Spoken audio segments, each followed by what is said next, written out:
रायपुर में भी एक महत्वपूर्ण बैठक चल रही है।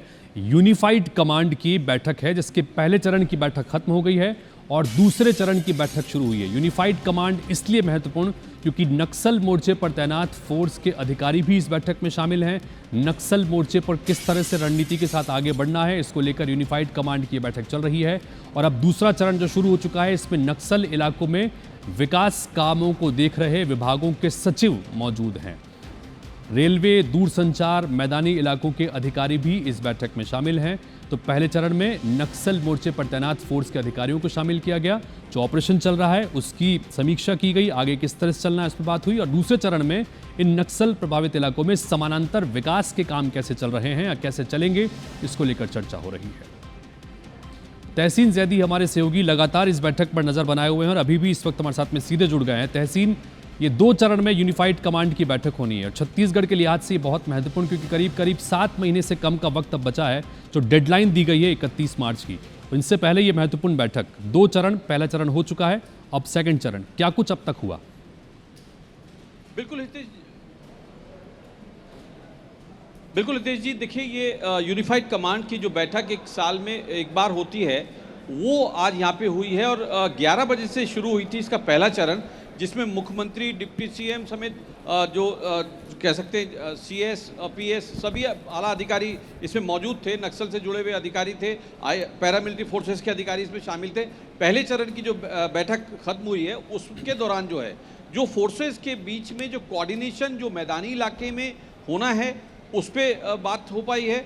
उसके बाद जो एक ब्लूप्रिंट तैयार किया गया है, आगामी दिनों में जो बारिश के बाद जो ऑपरेशंस होने हैं उन पे चर्चा हुई है और उसके जो ब्लूप्रिंट रख के बातचीत की गई है। और ये करीब 1 बजे ये बैठक खत्म हुई और 1 बजे के बाद से उन अधिकारियों को बुलाया गया जो कि नक्सल क्षेत्र में जो विकास कार्य देख रहे हैं, जैसे कि मनरेगा हुआ, PWD हुआ, ऐसे जो विभाग हैं वो यहाँ पे मौजूद हैं। दूरसंचार विभाग है, सभी, क्योंकि उसमें आपको बता दें कि इस बार रेलवे को भी शामिल यहाँ पे किया गया है, क्योंकि रेलवे लाइन वहाँ पे अमूमन बिछ चुकी है आधी दूर तक, तो वहाँ तक माल पहुँचाना, सामान पहुँचाना, मदद पहुँचाना, इसको लेके भी एक चर्चा यहाँ पे अहम मानी जा रही है। क्योंकि अभी ये बात करें, क्योंकि वहाँ पे जो पुल पुलिया बननी है, जो बन चुकी हैं, उनके रख रखाव को लेके अभी चर्चा होनी है। वहाँ पे जो कह सकते हैं कि प्रदेश की और जो केंद्र सरकार की जो योजनाएं हैं उनके क्रियान्वयन को लेके किस तरीके की वहाँ पे जो रणनीति एक तैयार यहाँ पे होगी बैठक में।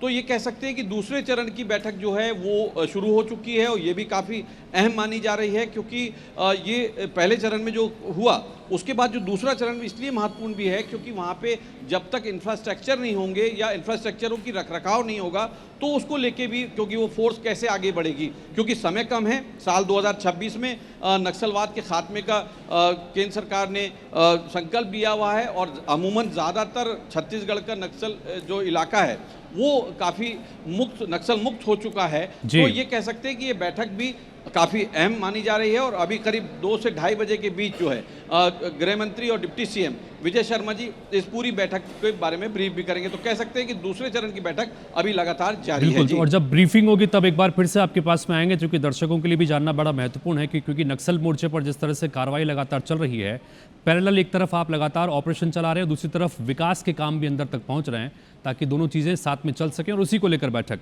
बहुत शुक्रिया, नज़र बना के रखिएगा। तहसीन, आपसे आगे भी बातचीत करते रहेंगे।